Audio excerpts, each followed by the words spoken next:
इसके डाल देता है मर मर के टाइट करके टाइट कर।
Hare Krishna.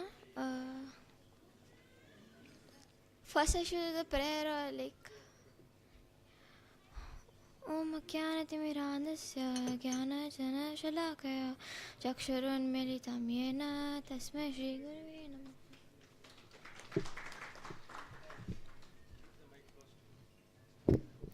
Namaha.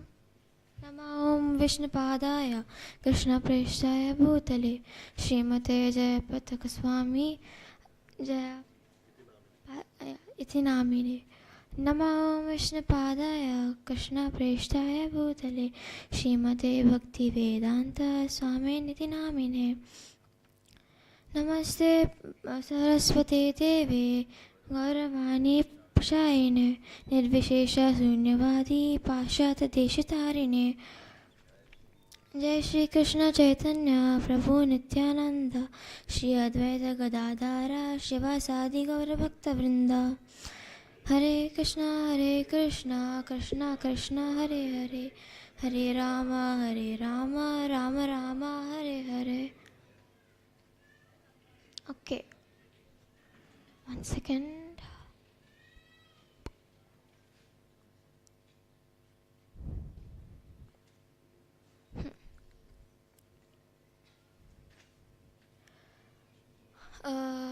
Yes, so my topic is finding joy in the real world, I guess. Do people we love make us happy? Are our friends just really supposed to be pleasure pumps, or like to keep our happiness tanks filled? Could there be a universal equation to keep our happiness equation high? When we generally perceive relationships like it's supposed to be something that keeps us happy, basically, I guess. We always go and like make relationships with sky high expectations, but they always seem to disappoint us, which is quite normal because they are also human. They have their own expectations and needs. They always, yes sir, yeah, in the quest for relation that floods our life with happiness, we always forget to consider that maybe it's not about taking, like it's not really it's not really about the happiness that you get in the relationship. It's about being there, I guess. The question actually is that which is the main part of the relationship? Focusing on like giving continuously or just taking? It could be about just being there like it's just, I guess, neither taking neither giving won't be a friendship at all. According to Krishna, at least in all his relationships, he just gave. Let's reflect on his actions.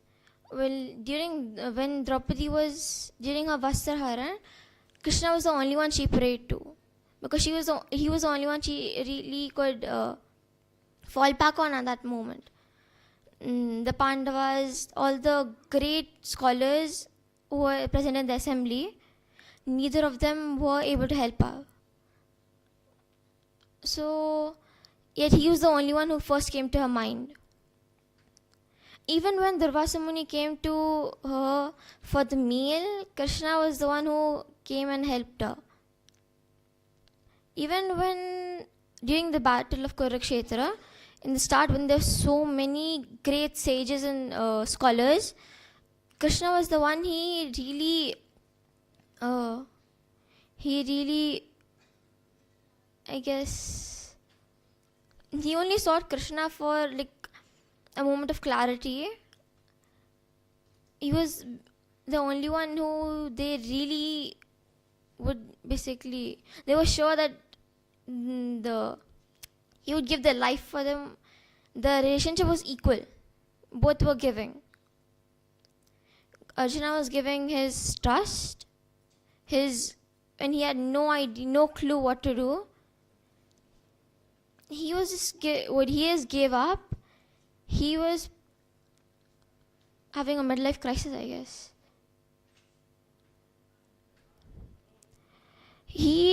But the interesting thing is that Krishna, he conquered helped conquer so many kingdoms like Magda, Mathura, Hastinapur. Yet he gave up so many of the kingdoms with just a smile. He handed them over. His joy didn't really stem from power. It stemmed from lifelong bonds. His philosophy in friendship was to give without expecting. It's a simple yet a really big truth that everybody needs to face. Apparently, taking is the only thing on everyone's minds these days. So many people forget that the other party has sky high expectations for us too. And generally, we are not the only ones disappointed.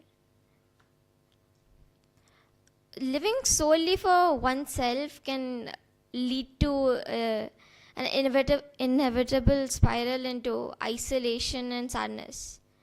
When you only focus on yourself, you generally find out that that's what you call it, one of the root causes of depression.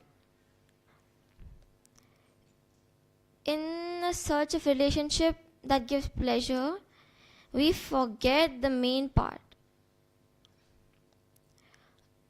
Giving is actually when we see the other, the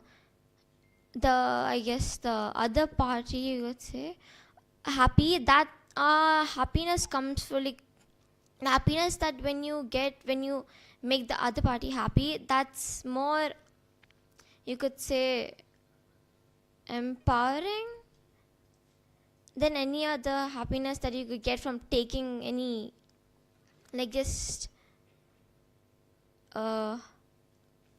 preying, I guess, on the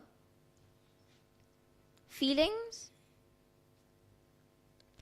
An added advantage is that if you give concern to their priorities, we have little time to think about our own joys and concerns. Thereby you can eliminate depression. If we don't really if we don't let our joys and sorrows have one main cause, they can be all of them. If we connected them to our relationship, if we connect it to our relationship, we won't spiral out of control many times, I guess. So many people, at least in my, age group, so many of us can't really find proper friends. Everybody is caring about themselves, I guess. But when you do find them, you should make sure not to let them go. You find them, you have to tell them, you're stuck with me for life. You can't let them go. They're not easy to find. The main thing is that your happiness quotient lies in how much joy you give others. When you look for your own happiness, your friends abandon you in no time. But nobody wants to stay with somebody who is self-absorbed. So you have to, you have to content yourself with short spurts of happiness from myriad sources. But when you focus on others' happiness, they get helplessly drawn towards you. And you get a lifetime worth of exponential growth on mutual happiness. IQ may be about how much intelligence you have, but HQ for me is more important. It's your happiness quotient. So when you contemplate the needs and interests of others, you are tuned into thinking what really makes them happy. And the more you do it, the easier it is for you. Just keeping others happy makes you happiest because it's, the dopamine hit you get. You're proud with yourself for making somebody else feel happy, I guess. In individual relationships, the same is true. If you just a small tidal wave in an ocean, it becomes most of the time it becomes a tsunami when it reaches the shore. That small efforts in giving happiness can come flooding in your life with in the form of happiness that others try to give you. And going back to Krishna, with every kingdom he was instrumental in conquering, he preferred the lasting joy of winning more friends than the joy of sitting on a throne. Even when he was just a coward boy in Vrindavan, everybody just was hopelessly just cared for him so much. They knew that he would give up his life for him, so they used to also, I guess, care for him. Because Krishna always cared for others' happiness, they knew that they could rely on him. Come what may, even there was this one that Yudhishthir offered the greatest respect. He was offered the greatest respect and the majority of the credit for winning the war. He offered majority of the credit only to Krishna when he became the emperor of Hastinapur. Mainly because he was the main one who was always there. Even when they were exiled, and when Durvasa Muni came, he came, within seconds of praying, he turned up. And even when they had, even when so many times their lives were on the line, so Vidura, when in the Indraprasth, when Duryodhana planned to burn down the palace, Vidura he cared for them genuinely. Then he, No, wait, this is not related. So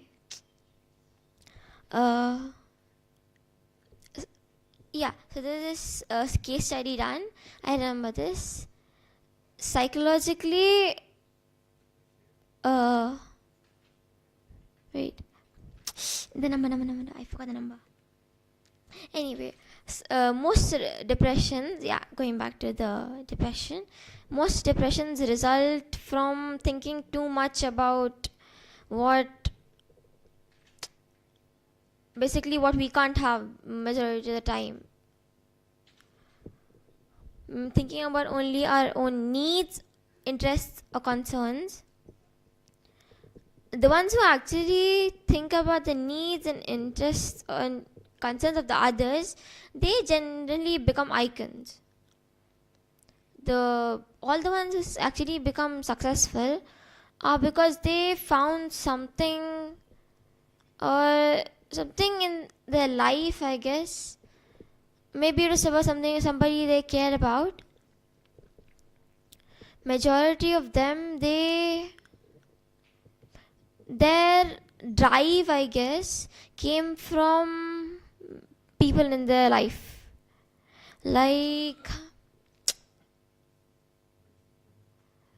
I forgot the name, but there was this person.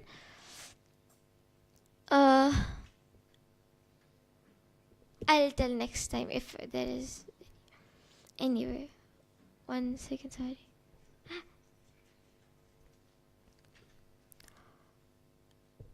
All in all, only the greater you care for others, the greater they care for you. It's basically like when you throw a ball on a wall and it bounces back with more force, you could say.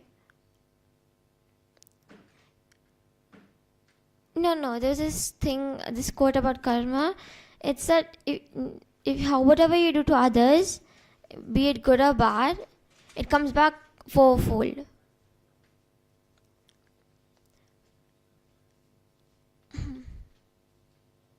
It was I'm not sure by who. Anyway,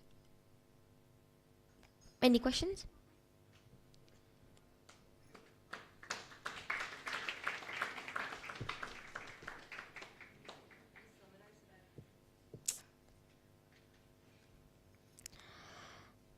Okay, so it started that when we search for relationships that give pleasure, we forget that the other person could also, We forget that we could be the person who gives pleasure to others.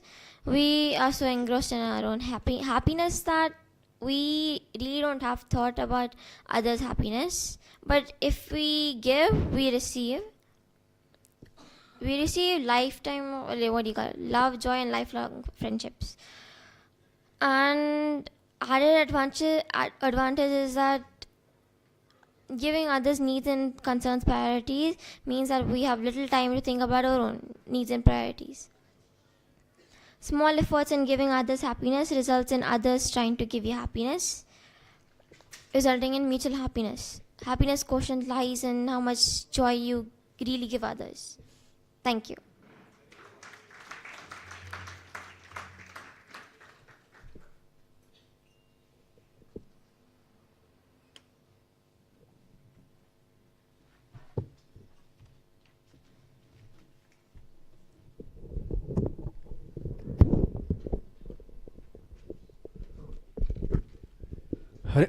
Hare Krishna, Haripriya. It's very nice to hear about, you are telling about the importance of developing nice relationship with the devotees. Thank you very much. Haribol. Let's give you a chant one time for Haripriya. Hare Krishna, Krishna Krishna, Hare Hare, Hare Ram, Ram Ram, Hare Hare. So there is a gift for you. Krishna conscious, dear Haripriya, Krishna conscious is there in everyone's heart. Simply one has to revive it by this association, this Krishna conscious association. So it is neither difficult nor impractical nor very unpalatable. Everything is nice. So our request to everyone that let them take this munificent gift of Lord Chaitanya, Krishna conscious movement and Hare Krishna chanting, and you will be happy. Srila Prabhupada ki jai. So it's a book, Transcendental Teachings of Prahlad Maharaj. Hare Krishna.